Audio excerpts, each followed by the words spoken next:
Today on the Idiot's Guide, we are talking about, do you even Christmas, bro? St. Nicholas, Kris Kringle, Father Christmas, Sinterklaas, and Santa Claus. What have we done to Christmas? And food fights are loads of fun. Really, they really are. That is until someone is assaulted by a burrito bowl to the face. I'm your host, Adam Richardson, a.k.a. the Prophet Hacker, and I'm joined by the man in charge, Mr. Joe Haslam. Welcome to the Idiot's Guide.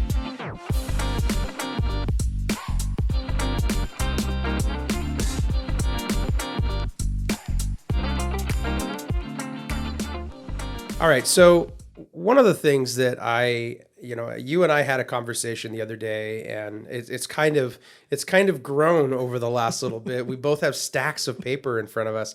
Honestly, my stack is bigger than your stack, Joe, but you also brought your phone, so I don't know how many 80 pages you have in there. So I was afraid of printing out too many papers, and so I printed out the big ones on the paper, and then I've got my electronic stuff. Save the trees. Now. Well, I went old-fashioned. I felt like my computer was a little too large to be in camera view, so I need my tablet, but my tablet's too old and it's slow. So I'll be like, okay, hold on, I'm waiting for the point to come up. Hold on a sec. Hold on, I just swiped. That's all I did. Swipe. No, wait, processing. Wait. So anyway, the point of this is that, for Christmas this year, I'm looking for a new tablet that's faster and better, So hopefully Sinterklaas will come and bring me great gifts of joy and happiness. That's at least the only joy and happiness that I will be looking for. Oh, there you go. Does that mean you have in-laws coming? Sorry. To be honest, I'm going to them. So, so Christmas is a wonderful time of year. At least the movies say so. I'm kind of usually a pretty big Scrooge when it comes to Christmas, and I use Scrooge for the reason that there's spoiler alert, but Scrooge ends up being happy and joyful at the end of the show, or of any version that you watch, but throughout the holiday season, I just feel like we've missed it, and we miss it because of so many things that Christmas is meant for that unless you really look, you really don't see it anymore. It's not there. And I want to be a Karen about that. Nice. It just bothers me. It's something that, over the years I've been involved with churches. We do Christmas performances and concerts and just coming out my ears with this stuff. And, and it's all like, you have the most recent, I'm a guitarist. So you're like, do you play like the Mannheim Steamroller stuff? I was like, that's a synthesizer first and foremost. There's no electric guitar, but then they have, what's the other one? The, Trans-Siberian. Oh, Trans-Siberian Orchestra. So that one's like shredding guitars, and then I'm like, no, I'm not a lead guitarist. So I'm more like like a blues guitarist sort of thing. So if you see like a blues Christmas, I'll have a blue Christmas without you. Go. So I've been the performing artist. I get, but I've never gotten caught up in the Christmas season as it is here. It seems like it's something that I just don't I can't really get along with, because it's not Christmas. I grew up doing Christmas because of a reason, because of a person, and I feel like we've gotten farther and farther and continue to get farther and farther away to where you go like, man, Christmas is about what? And if I walk down the street, am I going to even get that answer? Yeah. By asking 50 people, I hope I do. Yeah. But I don't know. What do you think, Joe? For me now, I think I've mentioned this in the past that I am both Christian and Buddhist, Yes. Which is an odd mix, but it works for me.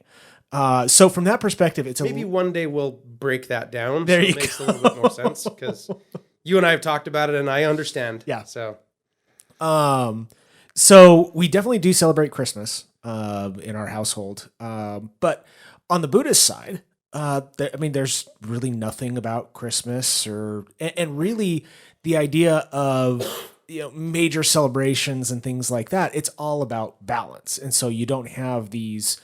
There are still festivals, there's still things that you seek out, but it's just not that big thing like Christmas is in the Christian community. But even within that, and there are a lot of non-Christians who celebrate Christmas. They just take the Christian side out of it. So they're definitely looking at Santa Claus and all those kinds of traditions. So they've lessened the Christianity in it, which, there's absolutely nothing wrong with that. They're celebrating, and as we get into all this, we'll be talking about where Christmas came from, where the traditions were. And so, but one thing that I do try to do, so I have one tradition that I make sure that we follow in our household. And that is watching, A Christmas Carol. And the one that we watch is like the animated version. No, with Santa comes on a train. Just kidding. No, we watch what is, in my opinion, the scariest one. It's the George C. Scott version. And they do a really, really good job in that version. Now, we watch this on Christmas Eve, and my wife insists that we have to watch the Muppet version on the night before Christmas Eve. But on Christmas Eve, we watch this because it really depicts it's not Charlie Brown Christmas. Come on. Yeah, I think we watch we have, I think, just about every Christmas movie made. And so we watch all of them throughout the month of December. Die Hard is a Christmas movie, just so you know. There's debate on that. But my wife also says that While You Were Sleeping is a Christmas movie. And so she makes sure that she adds that one to the Christmas movie panel. They've already watched that one for this season. But we watch that one because it is such a great depiction of really looking out for what is humanity's role. Yeah. And Jacob Marley in this version, other versions kind of overshadow this with some fun lightheartedness. But in this version, it really hits home that humanity is our business. Yeah. And that is so important to remember before, as we're going into a new year, as we're doing anything. That is what, any religion that you look at, whether you're talking about Buddhism, whether you're talking about Christianity, whether you're talking about Islam or Judaism, any religion out there, even Satanism. These ideas that humanity is our business is fundamental. We are supposed to care for each other, and that only by caring for each other are we able to succeed and move forward. And so that is the idea of Christmas to me. This is a time of remembrance for what we need to do for the next year. Now, it's hard every day because life sucks. But this is an opportunity to remember those things. And so that to me is what Christmas means. And I think that transcends any kind of religious boundaries on the holiday. Yeah. I think, just kind of the story or the folklore of Christmas, there's a lot of the stuff that in doing my research, so it was like, it goes way back. I mean, it's really far back there, but some of the things that like we can recognize to this day, we still use it. I went to my son's performance last night and, they have a Christmas concert and that kind of stuff. And the music teacher put together, the 12 days of percussion. So they have a whole percussion band, like different things. My favorite job in the percussion band was this little twirly clicky thing that just went grrr every single time it did something. And I was just like, that's all he had. He would just shake it once and then stop.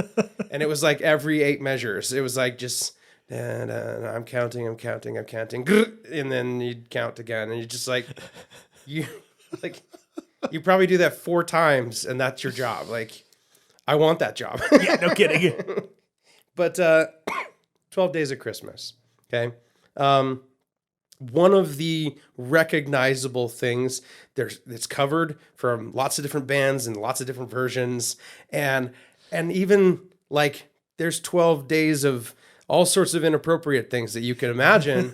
This song has just been completely mutilated into all sorts of things. But where it came from, how it started.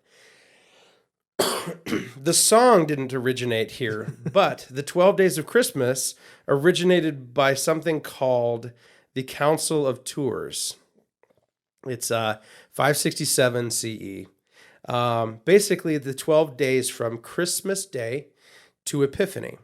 And maybe we'll elaborate a little bit more about those days specifically. But as we know it to this day, Christmas Day is December 25th.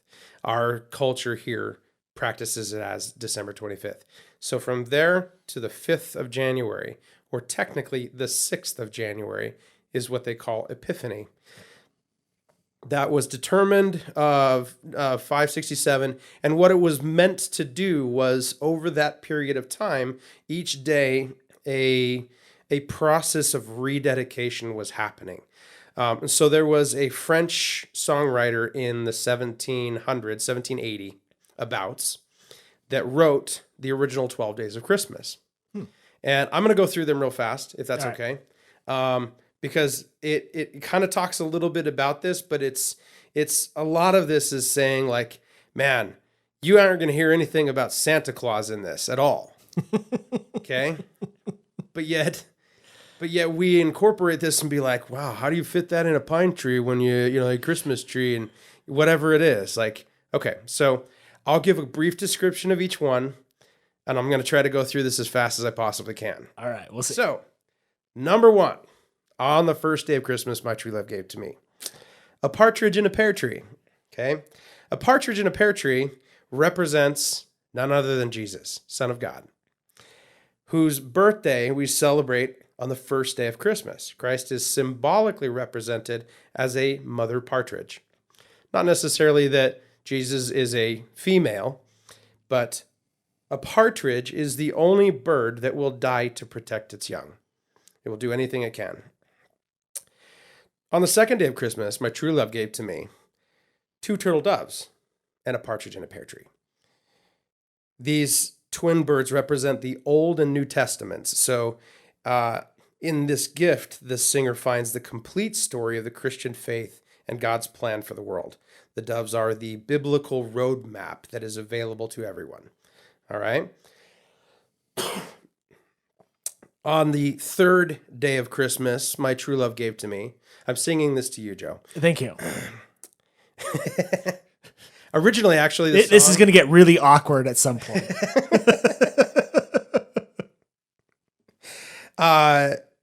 Day 3 was 3 French hens, and these represent faith, hope, and love. Basically, 1 Corinthians 13, it's the love chapter in the Bible. And also it represents Holy Trinity, the Father, the Son, and the Holy Spirit. Number 4 is 4 calling birds, one of the easiest facets of the song's code to figure out these fowl are the 4 Gospels. So Matthew, Mark, Luke, and John, the 4 calling birds. Calling birds, like they sing a song about the great news of Jesus, the Gospels. Number 5 golden rings. The gift of the rings represents the first 5 books of the Old Testament, known as the Torah or the Pentateuch. And that is Genesis, Exodus, Leviticus, Numbers, and Deuteronomy. Yeah. Traditionally called the law. Is it the Pentateuch or Pentateuch? I think it's Pentateuch. Pentateuch. At least that's how we pronounce it in the U.S., so, or the way that I've always heard it. Pentateuch. So, and when I say commonly called the law, so if you read the New Testament, when Jesus is asked which of all the commandments is the most important, and he states, love one another. And he says, upon this hangs the law and the prophets. And so the law is the first 5 books, and the prophets are all of the books of the of the Old Testament after that. Number 6 is 6 geese a-laying. Now, these lyrics can be traced back to the first story found in the Bible. Each egg is a day in creation when God hatched or formed the world. Now, are these the reasons why this writer put all these words together? Was this his In his 1780? reasoning? Yeah. Yeah, so this is the depiction of what this represents.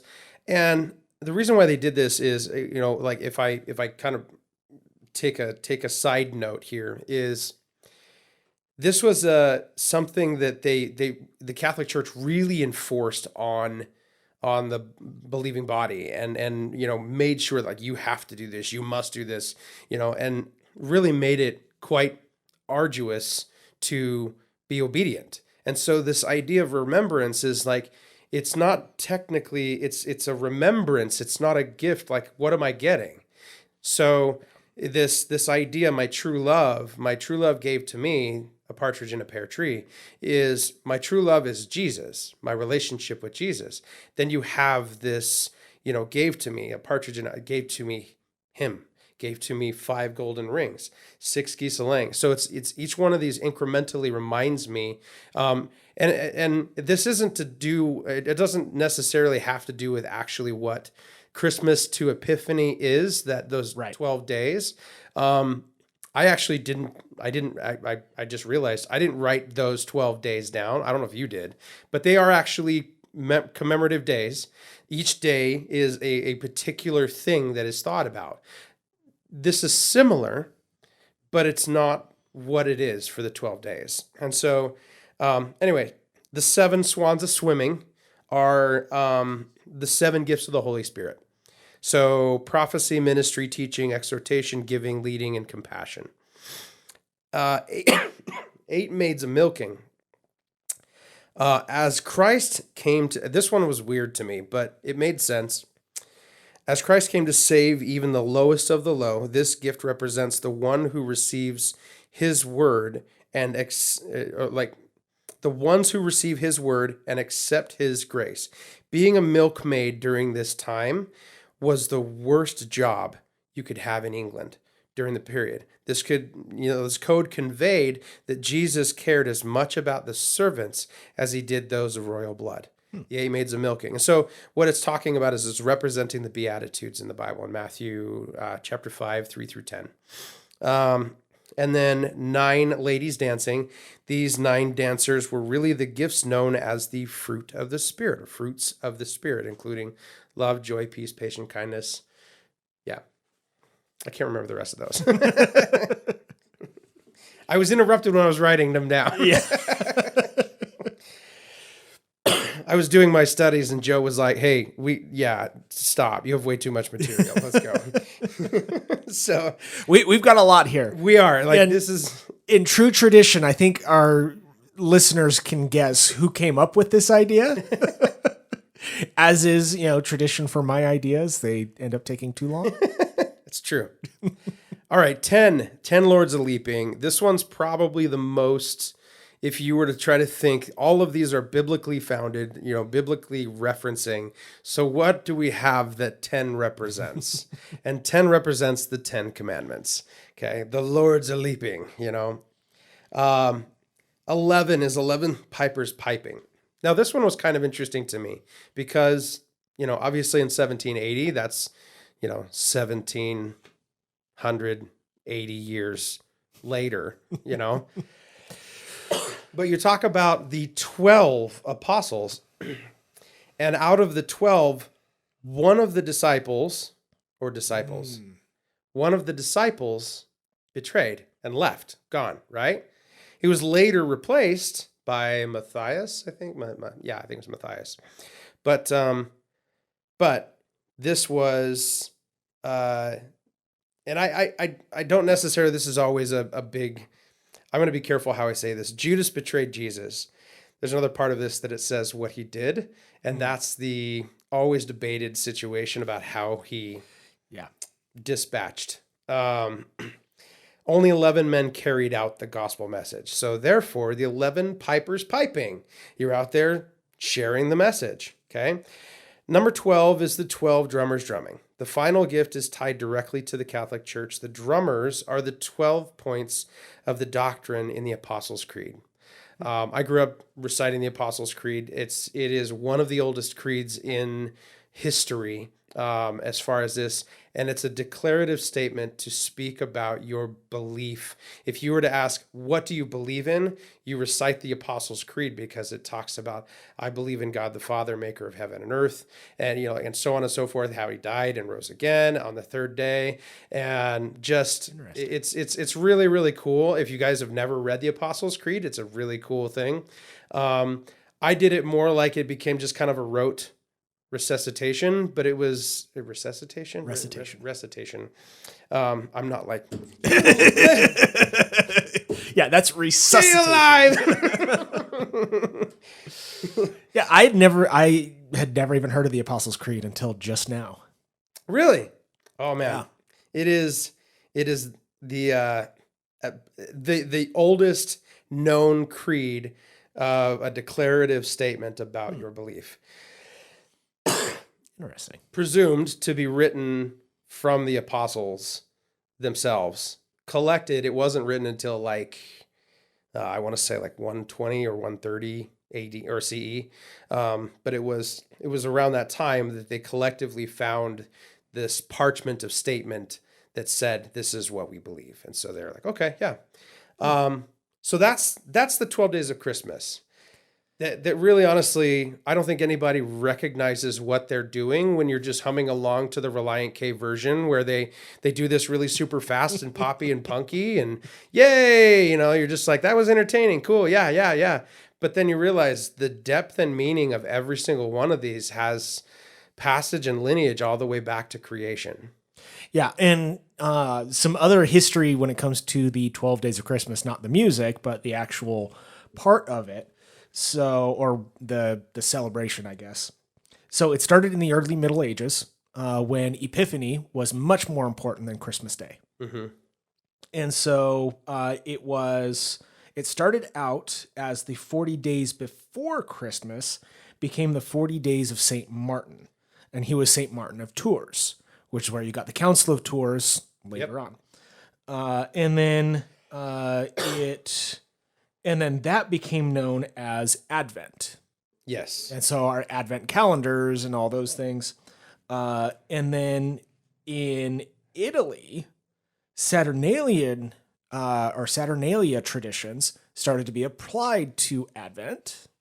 So Saturnalia was the winter festival, so celebrating the closing of an old year, the beginning of a new year, the change in the sun.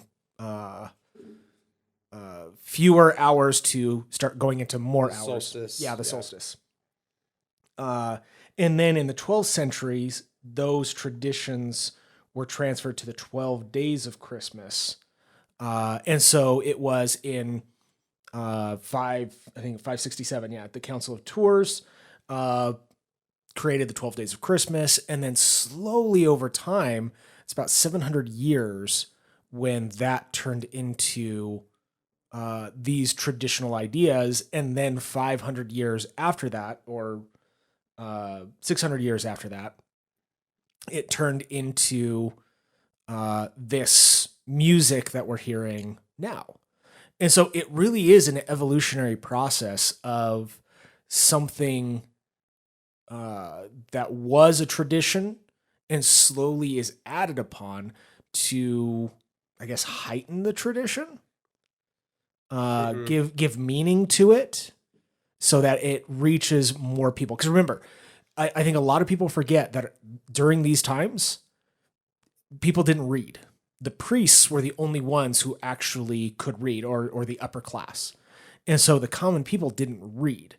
And so without reading the Bible, without, understanding all this, they were just relying on the priests to give them the information.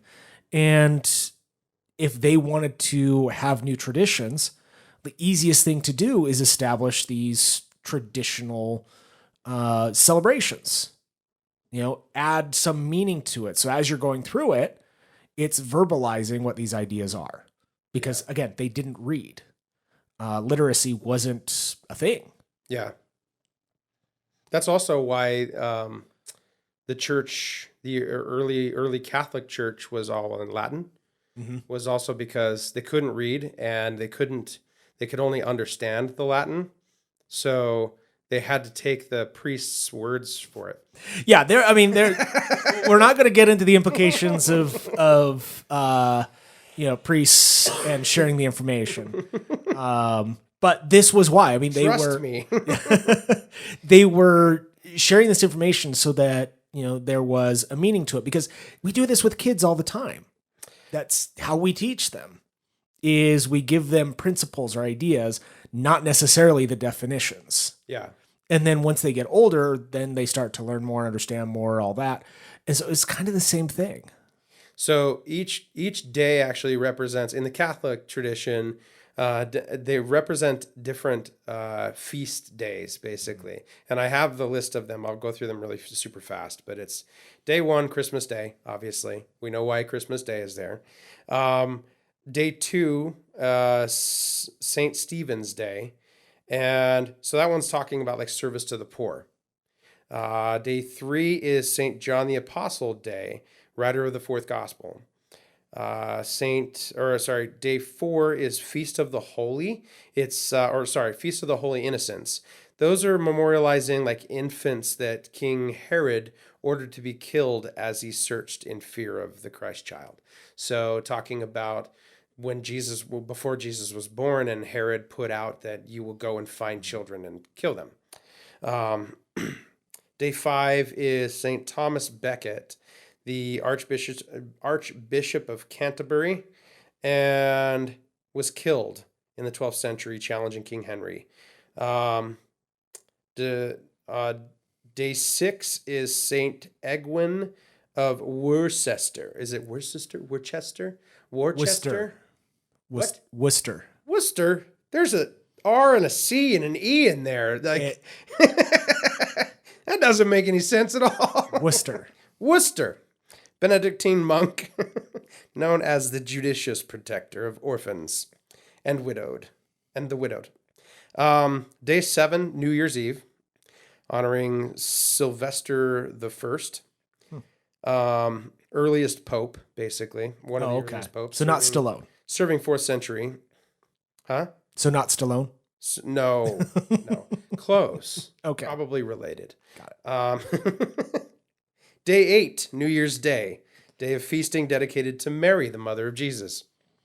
Day 9, St. Gregory and St. Basile, 2 pivotal 4th century church leaders. Day 10, Feast of the Holy Name of Jesus. I'll let you guess what that one's for. Day 11, originally celebrating St. Simon Stylites. Basically, who lived atop a small pillar for 37 years. Wow. Okay. Now dedicated to St. Elizabeth Ann Seton, the first American saint who lived in the late 1800s and early 19th centuries. Or 18th and 19th century. Day 12 is the eve of the Epiphany, also known as the 12th night. And so that's where you get, by January 5th, you have day 12. Yeah. The next day is Epiphany. So, yeah, and for everyone listening, I mean, sometimes this is brand new information to us. As is the case on the Idiot's Guide, we do not know all. We do the research and we look into this stuff because this is important stuff to know. I mean, when we talk about how do we celebrate Christmas, how do we celebrate the holiday season, it's important to know where all this information comes from. Because a lot of times we just do blind tradition. And honestly, how cool do you sound if you're just talking over the nog with some, some really crazy facts about what you're doing that day, So we're trying to find this information. That's why trying to get talking over the nog as a thing. There you go, talking over the We like learning this stuff because learning is great, and passing that information along is, I mean, that's how everyone learns, is passing on new information. So that's why we may not be able to pronounce these words as easily as we could be if we were more versed in these traditions. But we're just sharing the information. We want everyone to know where a lot of the history comes from, because I think it's kind of cool. Okay, so I'm going to throw a curveball at this because we've talked a little bit about tradition right here, and I love it. That's the lane I live in. That's how I like this. I mean, like, some people are like, "You're a fundamentalist." I was like, no. I just don't like what we've done to Christmas. But Santa, Really shifting gears what? Okay. from Advent to Santa, or from Epiphany to Santa. Oh no, there's correlation. So Okay, here we go. So the idea of Santa is kind of interesting, but it's not Santa. His name is Saint Nicholas. Like, of all tradition, you can root it back to one name, Saint Nicholas. And he lived somewhere around Turkey in the year 280. Oh. So 280 or 280? 280 Okay. CE or Okay. AD, whatever you want to call it. You know, I don't know the days like now, like those AD the change or the change of AD to CE. Yeah. I don't know why. Well, the reason they changed from AD to CE is because AD Anno Domino is the advent of our Lord. So when he came to earth. Right. I don't know the direct translation. That's the rough translation. And then BC is before Christ. So everything is based upon a Christ-centered calendar. Yeah. And so, but that doesn't necessarily apply to everyone. And even modern science says that there's some variation on when we look back at the calendars and, you know, running the numbers and everything because of changes in the way we count time and a lot of different things, that Jesus' birth wasn't until roughly 6 or 7 AD, based on the number of years since that. And so that year would correlate to what historically or biblically we would see as 0 AD. But it's in modern reckoning of time and calendar, it's a little bit off, which kind of makes sense after 2,000 years. So does that mean I'm 6 years younger than I actually am? No.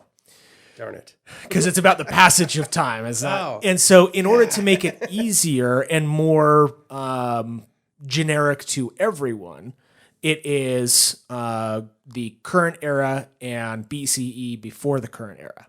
Okay. So that's the only difference between AD and BC to CE and BCE. So technically we went from Latin to English. Essentially, yeah. I mean, it really doesn't change anything. They're equivalent times. But that way it's more generic, I guess, for everyone. Okay. So yeah, they mean the same thing. So we'll go back and forth on both of those because we grew up in the AD age. Yes. You know, that's what we were raised on. I mean, it was probably only in the last probably like 5 years that I've really seen the shift like dramatically to. It's been about 15, 20 years that they've shifted over to Not CE. paying attention, okay.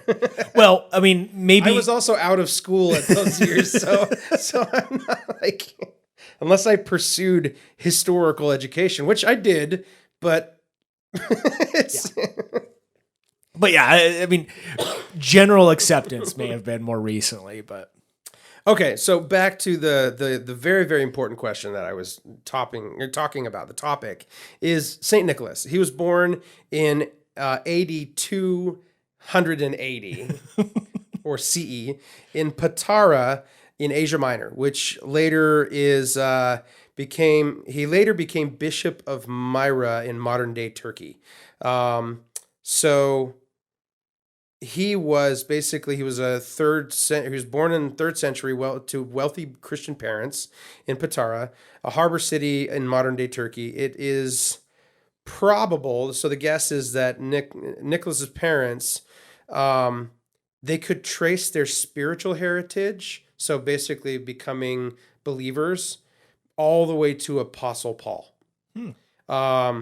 Because it was, so Paul on one of his third missionary journeyed through Patara 200 years earlier. So that would have been directly correlated to the conversion of Christianity in Turkey at the time. So what that has to do with anything? Nothing, other than the fact that St. Nicholas had Christian parents, grew up Christian, was in a wealthy community, but not long after that, his parents died. They got sick, struck by a plague, and so his parents both died. And though his parents were wealthy and that kind of stuff, like he still survived and was well taken care of. Essentially, he grew up without having his parents, and so and he was still a young boy at that point, maybe like a young teenager. What that basically did is kind of this, and I think this is a little bit more dramatization to it, is just kind of giving him that tender heart for the suffering. But St. Nicholas and Christmas, what does it have to do with anything Christmas? So the story about St. Nicholas is massive. It goes way, way down the line. But to keep the story very, very short, roughly his death was on December 6th. And his heart of generosity, his caring for the community, his caring for everything about that, was commemorated by gift giving, because he was that generous heart as a leader in his community. And so that's where he became this saint status, essentially caring over the community as a Christian leader and gift giving and providing for the poor. So from there, December 6th was this day of gift giving, and it was during the Advent season. It was, now granted, you don't have the tourist stuff, so you don't have Epiphany yet. You still have and we'll get to Christmas actually, but you still have this process that existed during that time frame that still was there. Constantine didn't even, he died. St. Nicholas died before Constantine was even emperor and became and legalized Christianity. Right. When he converted.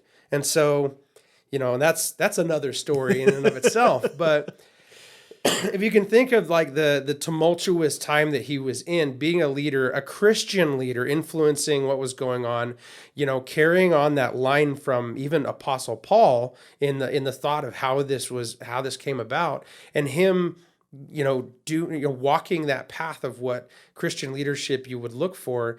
These people respected this individual as a very, very great impact and positive influence in a lot of people's lives. So that was originally St. Nicholas. Yeah. Over the years, you get to Dutch, you get to German, you get to, all over the world, there's different things. And that's why at the very beginning, I mentioned Kris Kringle is one of those words, which Kris Kringle is actually a correlation word about Christ child. And so they use that. It isn't Kris Kringle. That's not the word. I can't remember the word. It's but it's a German name for Christ child. Actually, yeah, I don't have. I would imagine it's something like Christkinder. Probably. So kinder is generally child, and which is where we get kindergarten from. So, and then you have Father Christmas and things like that. The English took that, and instead of making it like Christ child, you see this kind of removing the Christ out of it, and moving it towards Santa as the culture goes. So much so that, you start seeing this division between what Christmas is in what Santa represented. And, so the Santa of today technically is not St. Nicholas, but there's a linear path to it. So it's strange to see that you have the church rejecting itself in its lineage because Santa is a byproduct of its distortion. And it's Just terrible. Now, just remember, these kinds of distortions, these kinds of changes happen. Yes. You look at our own language here in the United States. I just mentioned the word kindergarten. I mean, we all know what kindergarten is. It's it's the first level of elementary school for many people. Not all states require kindergarten, but it's the first level of school. But it's a German word. A lot of our words come from other nations that have just been changed or altered or whatever over time. I think we've talked about on previous ones. I know you and I have talked about this. Meditation. The idea of meditation is an ancient Indian concept, and yet over thousands of years, it has been corrupted and changed and altered to be what we see as mainstream meditation or mindfulness today. And it has really nothing to do with the ancient practice of meditation, but everyone thinks it does. Yeah. So these kinds of things are not unique just to Santa Claus or Sinterklaas. Sinterklaas. It's just, it happens over time. It's just things change. And the problem is that we assume that what is today has always been. Mm-hmm. And that it hasn't ever changed. And Santa Claus was Saint Nicholas and they mean the same thing. Really, they don't. And recognition of that helps us to understand the traditions of today and how best to celebrate these traditions in our day. I would say that, going from the American Santa or coming from St. Nicholas to landing with the American version of Santa, I would blame the Dutch.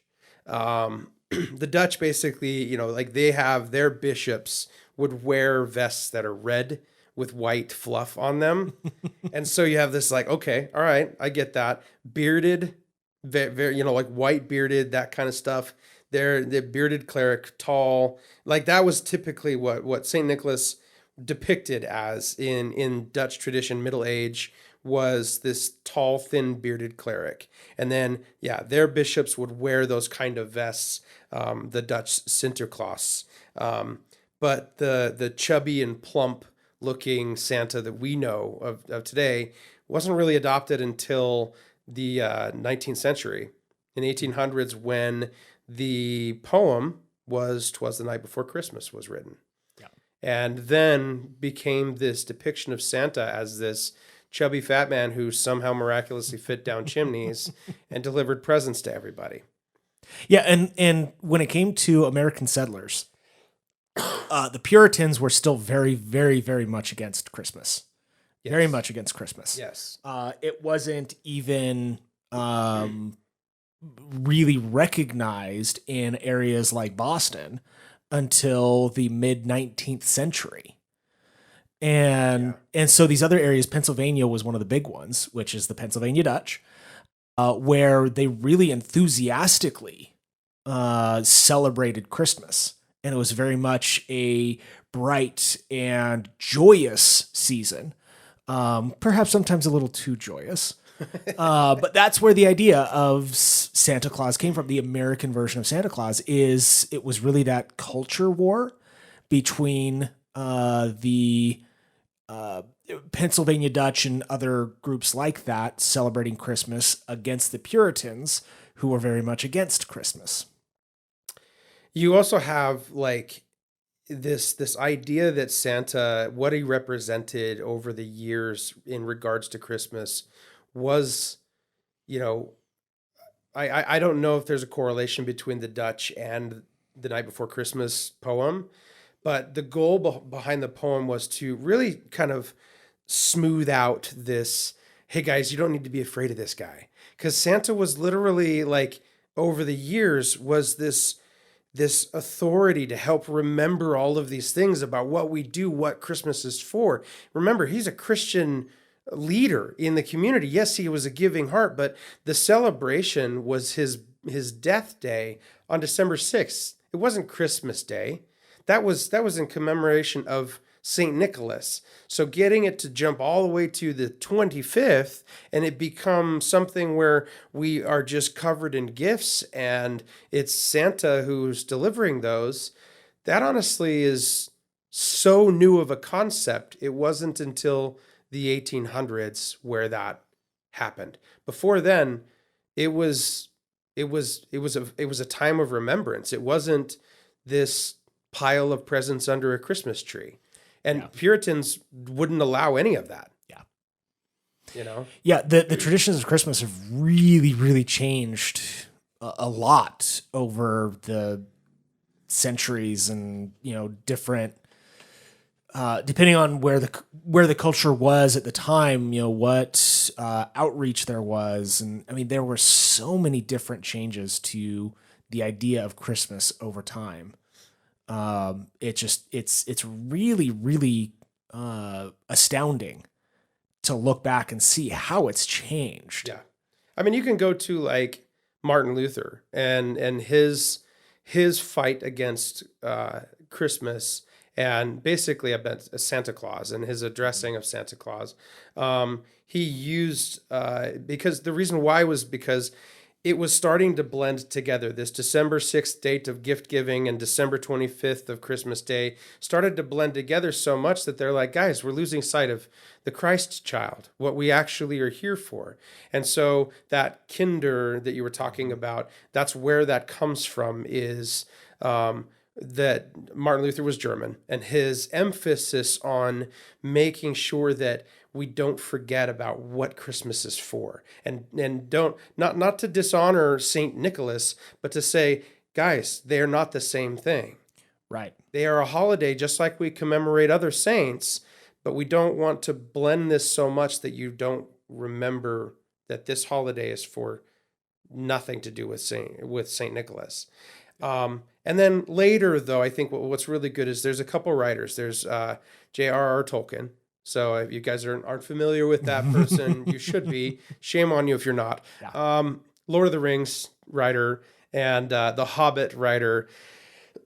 The books, not the movies. We won't talk about the movies. And he's really good friends with another gentleman and fine writer named Mr. C.S. Lewis. Both of them had kids.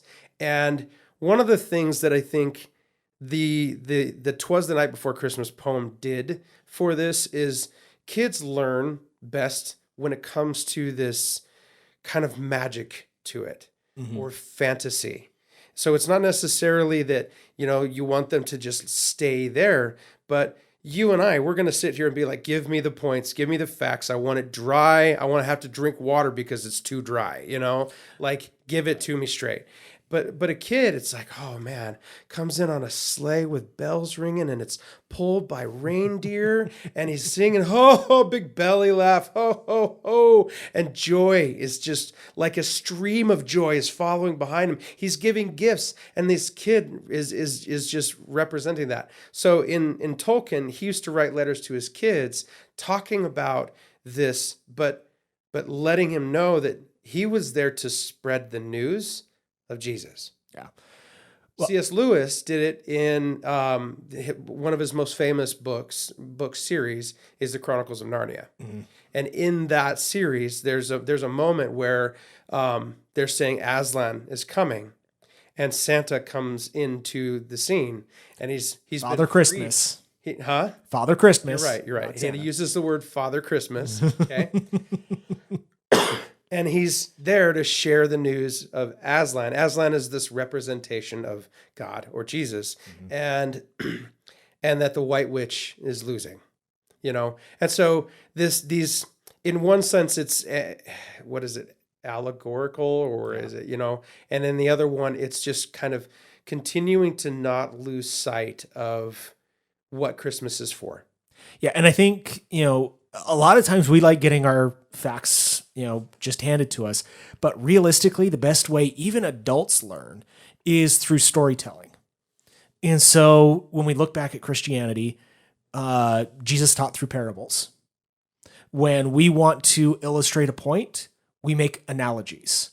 We use similes and metaphors. When we want to teach someone something, it is a lot easier if there is an exaggerated image that expresses the points.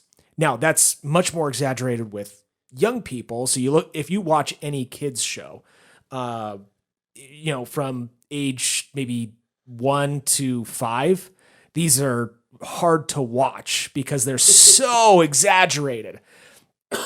And then the exaggeration slowly goes away. But even teen shows, everything is just so exaggerated because it's that's how they're learning, is through that exaggerated point.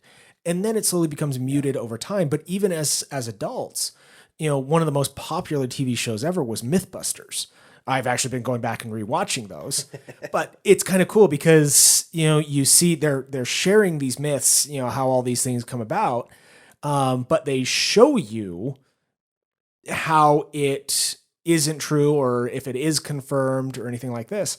And so even us as adults learn best when we are seeing exaggerated forms of the education. And so the same idea with Christmas is a lot of it is exaggeration, but that's how we learn. Yeah.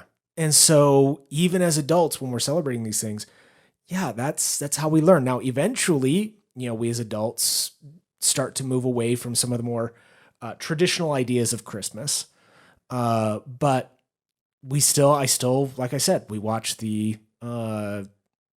Christmas Carol to make sure that we remember those things. But again, these are exaggerated stories that help to teach us what it is we need to learn. Yeah. And so another one, 1001 Nights or Arabian Nights, where Scheherazade shares 1001 stories, or I think it's 1,000 stories.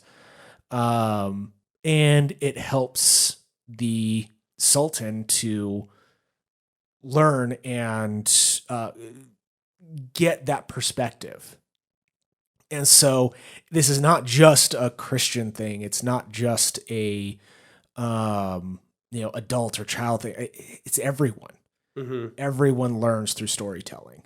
And I think that's an important part of it. Is we can't discount the storytelling part of Christmas, but we also can't solely focus on just the storytelling part of Christmas. Well, the point of the story being that it alludes to something rather than it being the literal meaning. Right. If you just take it at face value, then you lose the entirety of the story. And honestly, if you do that through life in general, you're missing a whole lot. No doubt. All right. So we are actually going to be splitting this up. I know. I said we were going to talk about Christmas, and we kind of have, but we didn't. And the reason why is because there's so much to talk about this. So we decided we're going to split this in two. And I think that this is, unless you have more you want to talk about, I think we're going to split this because the next episode, we are going to dive headfirst into Christmas, the day of, the things that around it, that surmount to it, why it exists in the first place, and maybe even talk about its origin story. I don't know, who knows? But ladies and gentlemen, stay tuned. As always, I want to let you guys know we have reached the end of this part of the show, and life's too short. So keep laughing and keep learning. And remember, idiots have way more fun. Check your shoes.